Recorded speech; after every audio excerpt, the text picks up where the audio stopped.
എല്ലാവർക്കും നമസ്കാരം. വീഡിയോ പ്ലസിൻ്റെ മറ്റൊരു വീഡിയോയിലേക്ക് എല്ലാവർക്കും സ്വാഗതം. +2 കഴിഞ്ഞ് ഒരു ഡോക്ടറാകാൻ ആഗ്രഹിക്കുന്ന പലർക്കും ഉണ്ടാകുന്ന വലിയൊരു കൺഫ്യൂഷനാണ് MBBS കിട്ടിയില്ലെങ്കിൽ പിന്നെ ഏത് മെഡിക്കൽ കോഴ്സ് തിരഞ്ഞെടുക്കണം എന്നുള്ളത്. MBBS കിട്ടിയില്ലെങ്കിൽ അടുത്ത ഓപ്ഷനായി പലരുടെയും മനസ്സിലേക്ക് ആദ്യം വരുന്നത് BDS അഥവാ ബാച്ചിലർ ഓഫ് ഡെന്റൽ സർജറി എന്ന കോഴ്സാണ്. ഇന്ത്യയിൽ ഇപ്പോഴും BDS ഒരു നല്ല കരിയർ ഓപ്ഷനാണോ എന്നതാണ് ഇന്ന് നമ്മളിവിടെ വിശദമായി നോക്കുന്നത്.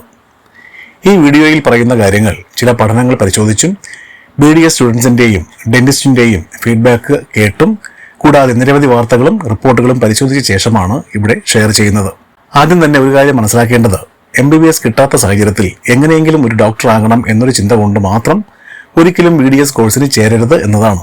കാരണം ഇപ്പോഴത്തെ ഇന്ത്യയിലെ സാഹചര്യം നോക്കിയാൽ ഡെന്റിസ്റ്റിന്റെ എണ്ണം ആവശ്യത്തെക്കാൾ വളരെ കൂടുതലാണ് എന്നതാണ് പല റിപ്പോർട്ടുകളും സൂചിപ്പിക്കുന്നത്. അതായത് ഡിമാൻഡിനേക്കാൾ സപ്ലൈ കൂടുതലാണ്. ഇതിന്റെ ഫലമായി BDS പഠിച്ച ശേഷം നല്ല ജോലി ലഭിക്കാതെ ബുദ്ധിമുട്ടുന്നവരുടെ എണ്ണം എല്ലാ വർഷവും കൂടിക്കൂടി വരികയാണ്. ഡെന്റിസ്റ്റ് മനുഷ്യ ശരീരത്തിലെ ഒരു അവയവമായ പല്ലുകളെ മാത്രം ചികിത്സിക്കുന്ന ഡോക്ടർമാരാണ്.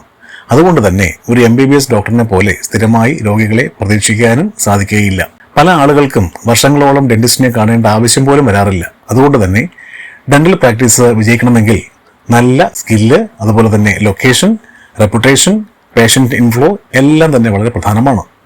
ഇനി BDS ഡോക്ടേഴ്സിന്റെ മറ്റൊരു വലിയ പ്രശ്നം, സ്വന്തമായി ഒരു ഡെന്റൽ ക്ലിനിക്ക് തുടങ്ങണമെങ്കിൽ തുടക്കത്തിൽ തന്നെ വരുന്ന വലിയ ഇൻവെസ്റ്റ്മെന്റ് ആണ്. Dental chair, equipment, instruments, clinic setup, rent തുടങ്ങി കുറഞ്ഞത് 20 ലക്ഷം രൂപ മുതൽ 25 ലക്ഷം വരെ മുതൽ മുടക്ക് വേണ്ടിവരും എന്നതാണ് ഏറ്റവും വലിയ പ്രശ്നം. പിന്നീട് ക്ലിനിക്ക് വിജയിച്ചില്ലെങ്കിൽ ഈ ഇൻവെസ്റ്റ്മെന്റ് മുഴുവനും നഷ്ടമാകാനുള്ള സാധ്യതയും ഉണ്ട്. MBBS ഡോക്ടറിനാണെങ്കിൽ വളരെ ചെറിയ സെറ്റപ്പ് ഉപയോഗിച്ച് പോലും ഒരു ക്ലിനിക്ക് തുടങ്ങാൻ സാധിക്കും. പക്ഷേ ഡെന്റൽ പ്രാക്ടീസിൽ അത് സാധ്യമല്ല. ഇനി മറ്റൊരു കാര്യം, വിദേശ ജോലി അവസരങ്ങൾ വളരെ കുറവാണ് എന്നുള്ളതാണ്. BDS കഴിഞ്ഞ് വിദേശത്ത് ഡെന്റിസ്റ്റായി ജോലി നേടുന്നത് വളരെ ബുദ്ധിമുട്ടാണ് എന്നതാണ് യാഥാർത്ഥ്യം. UK, ഓസ്ട്രേലിയ പോലുള്ള രാജ്യങ്ങളിൽ ഡെന്റിസ്റ്റായി ജോലി ചെയ്യാൻ കടമ്പകൾ ഏറെയാണ്. ഇവിടത്തെ ലൈസൻസിങ് എക്സാംസും പ്രാക്ടിക്കൽ ടെസ്റ്റുകളും ക്ലിയർ ചെയ്യേണ്ടതുണ്ട്. അത് പൊതുവെ എളുപ്പമല്ലാതാനും. ഗൾഫ് രാജ്യങ്ങളിലും ഏതാണ്ട് ഇതേ സ്ഥിതി തന്നെയാണ്. പല മിഡിൽ ഈസ്റ്റ് രാജ്യങ്ങളിലും കുറഞ്ഞത് 5 വർഷം മുതൽ 18 വർഷം വരെയെങ്കിലും എക്സ്പീരിയൻസ് ഉള്ളവരെയാണ് സാധാരണയായി പരിഗണിക്കാറുള്ളത്. അതായത് ഫ്രഷ് ഗ്രാജുവേറ്റ്സിന് അവസരം വളരെ കുറവാണെന്ന് അർത്ഥം. ഇന്ത്യയിലാണെങ്കിൽ ഡെന്റിസ്റ്റിന്റെ അവസ്ഥ വളരെ പരിതാപകരമാണ്. ചില പ്രൈവറ്റ് ഡെന്റൽ ക്ലിനിക്കുകളിൽ 15,000 രൂപ ശമ്പളത്തിലും ജോലി ചെയ്യുന്ന ഡെന്റിസ്റ്റ് ഉണ്ട് എന്നതാണ് മനസ്സിലാക്കാൻ കഴിയുന്നത്. ഇത് ചില പാരാമെഡിക്കൽ കോഴ്സുകൾ കഴിഞ്ഞവർക്ക് ലഭിക്കുന്ന ശമ്പളത്തേക്കാൾ വളരെ കുറവാണ് എന്ന കാര്യം കൂടി മനസ്സിലാക്കുക. യൂറോപ്യൻ രാജ്യങ്ങളിലും ഡെന്റിസ്റ്റുകൾക്ക് സ്കോപ്പ് വളരെ കുറവാണ്. യൂറോപ്പിൽ ആകെയുള്ള സ്കോപ്പ് ജർമ്മനിയിലാണ്. ജർമ്മനിയിൽ അവസരങ്ങൾ ഉണ്ടെങ്കിലും അവിടെ ഡെന്റിസ്റ്റായി ജോലി ലഭിക്കാൻ ജർമ്മൻ ലാംഗ്വേജ് B2 ലെവൽ അല്ലെങ്കിൽ C1 ലെവൽ നിർബന്ധമാണ്. കൂടാതെ FSP എക്സാം ക്ലിയർ ചെയ്താൽ മാത്രമേ ഡെന്റിസ്റ്റായി ജോലി ചെയ്യാൻ സാധിക്കുകയുള്ളൂ.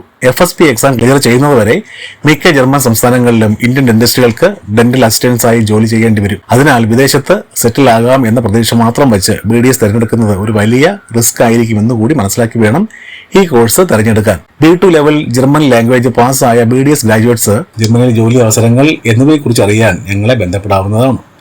ഇനി BDS കഴിഞ്ഞാലുള്ള മറ്റ് ഓപ്ഷൻസ് എന്തൊക്കെയാണെന്ന് നോക്കാം.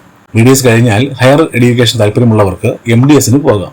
പക്ഷേ പ്രൈവറ്റ് കോളേജിൽ MDS പഠിക്കാൻ വീണ്ടും ലക്ഷങ്ങൾ ചിലവാക്കേണ്ടി വരും. മാത്രമല്ല MDS കഴിഞ്ഞാലും ചിലപ്പോൾ അവസരങ്ങൾ പരിമിതമായിരിക്കും. ഇതൊക്കെ കേട്ടാൽ BDS കംപ്ലീറ്റ്ലി അവോയ്ഡ് ചെയ്യണോ എന്ന് പലർക്കും തോന്നാം. എന്നാൽ അങ്ങനെയല്ല. ചിലർക്ക് BDS നല്ല ഓപ്ഷൻ ആയിരിക്കും. പ്രത്യേകിച്ചും സ്വന്തമായി ഡെന്റൽ ഹോസ്പിറ്റൽ ഉള്ളവർക്ക് BDS ഒരു നല്ല ഓപ്ഷൻ തന്നെയായിരിക്കും. കാരണം അവർക്ക് ക്ലിനിക്കൽ ഇൻഫ്രാസ്ട്രക്ചറും പേഷ്യന്റ് ബേസും ഉള്ളത് കൊണ്ട് തന്നെ കാര്യങ്ങൾ എളുപ്പമായിരിക്കും. എന്നാൽ ഒരു നല്ല ജോലി മാത്രം പ്രതീക്ഷിച്ച് BDS തിരഞ്ഞെടുക്കുന്നവർക്ക് ഈ പ്രൊഫഷൻ വളരെ ചാലഞ്ചിങ് ആയിരിക്കും എന്നത് പ്രത്യേകം ഓർക്കുക. ഇനി BDS കോഴ്സ് തന്നെ വേണം എന്നുള്ളവർ എപ്പോഴും നല്ല പേഷ്യൻസ് ഇൻഫ്ലോ ഉള്ള കോളേജിൽ പഠിക്കാൻ ശ്രമിക്കുക. സാധാരണ ഈ രംഗത്ത് രക്ഷപ്പെടുന്നവർ വളരെ നല്ല സ്കിൽ ഉള്ളവരായിരിക്കും. സ്കിൽ നേടണമെങ്കിൽ കൂടുതൽ പേഷ്യൻസ് വരുന്ന ഡെന്റൽ കോളേജിൽ തന്നെ ചേർന്ന് പഠിക്കാൻ ശ്രമിക്കുക.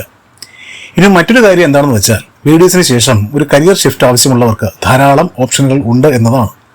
ഇപ്പോൾ BDS കഴിഞ്ഞ പലരും hospital management, hospital administration, health care management പോലുള്ള ഹെൽത്ത് കെയർ ഫീൽഡിൽ MBA എടുത്ത ശേഷം ഹോസ്പിറ്റൽ അഡ്മിനിസ്ട്രേഷൻ മേഖലയിലേക്ക് കരിയർ ചേഞ്ച് ചെയ്യുന്നുണ്ട്. കൂടാതെ BDS ഒരു ബേസിക് ഡിഗ്രി എന്ന നിലയിൽ സിവിൽ സർവീസ് കൂടാതെ ഡിഗ്രി മിനിമം ക്വാളിഫിക്കേഷനായി നിശ്ചയിച്ചിട്ടുള്ള മറ്റു പല ഗവൺമെന്റ് ജോലികളിലേക്കും അപേക്ഷിക്കാവുന്നതാണ്. നല്ല ശമ്പളത്തിൽ പ്ലേസ്മെന്റോടുകൂടി MBA hospital management course offer ചെയ്യുന്ന ഇന്ത്യയിലെ ടോപ്പ് ഹോസ്പിറ്റലുകളെ കുറിച്ച് അറിയാനും ഡയറക്റ്റ് അഡ്മിഷന് വേണ്ട ഗൈഡൻസിനും കമന്റ് ബോക്സിലൂടെ ഞങ്ങളെ അറിയിക്കാവുന്നതാണ്. ചുരുക്കത്തിൽ BDS ഒരു പ്രൊഫഷണൽ മെഡിക്കൽ ഡിഗ്രി ആണെങ്കിലും 2026-27 അവസ്ഥ വെച്ച് നോക്കിയാൽ വളരെ ആലോചിച്ച് ചിന്തിച്ച ശേഷം മാത്രം തിരഞ്ഞെടുക്കേണ്ട ഒരു കോഴ്സാണ്. അതുകൊണ്ട് തന്നെ ഈ കോഴ്സ് തിരഞ്ഞെടുക്കുന്നതിന് മുമ്പ് നിങ്ങളുടെ ഇൻട്രസ്റ്റ് മാത്രം നോക്കാതെ job opportunities, salary, investment, future growth എന്നിവയെല്ലാം വിശദമായി പരിശോധിക്കുന്നത് വളരെ പ്രയോജനം ചെയ്യുന്നതായിരിക്കും. BDS കോഴ്സിനെ കുറിച്ച് നിങ്ങളുടെ അഭിപ്രായം എന്താണ്? BDS ഒരു നല്ല കരിയർ ഓപ്ഷൻ ആണെന്ന് നിങ്ങൾ കരുതുന്നുണ്ടോ? നിങ്ങളുടെ അഭിപ്രായം കമന്റ് ബോക്സിലൂടെ ഞങ്ങളെ അറിയിക്കുക. കൂടാതെ veterinary, BSc nursing, BPT, BAMS, BSc nuclear medicine, medical PG, PhD, placement ഉള്ള പാരാമെഡിക്കൽ കോഴ്സുകൾ തുടങ്ങി നിരവധി വിഷയങ്ങളെക്കുറിച്ചുള്ള വീഡിയോകൾ ഈ ചാനലിൽ ഇതിനോടകം തന്നെ അപ്ലോഡ് ചെയ്തിട്ടുണ്ട്. താല്പര്യമുള്ളവർക്ക് അവ കാണാവുന്നതാണ്. വെറ്റിനറി, BAMS, BHMS, BDS പോലുള്ള കോഴ്സുകൾ കൂടാതെ പ്ലേസ്മെന്റോടെ പ്രമുഖ സ്ഥാപനങ്ങൾ നടത്തുന്ന BSc nuclear medicine, BSc radiotherapy, BSc AT and OT തുടങ്ങിയ പാരാമെഡിക്കൽ കോഴ്സുകളുടെ വിവരങ്ങൾക്കും അഡ്മിഷൻ ഗൈഡൻസിനും ഞങ്ങളെ ബന്ധപ്പെടാവുന്നതാണ്. ഈ വീഡിയോ നിങ്ങൾക്ക് പ്രയോജനപ്പെട്ടെങ്കിൽ ദയവായി ലൈക്ക് ചെയ്യാനും ചാനൽ സബ്സ്ക്രൈബ് ചെയ്യാനും മറക്കരുതേ. Thanks for watching. അടുത്ത വീഡിയോയിൽ കാണാം. നന്ദി, നമസ്കാരം.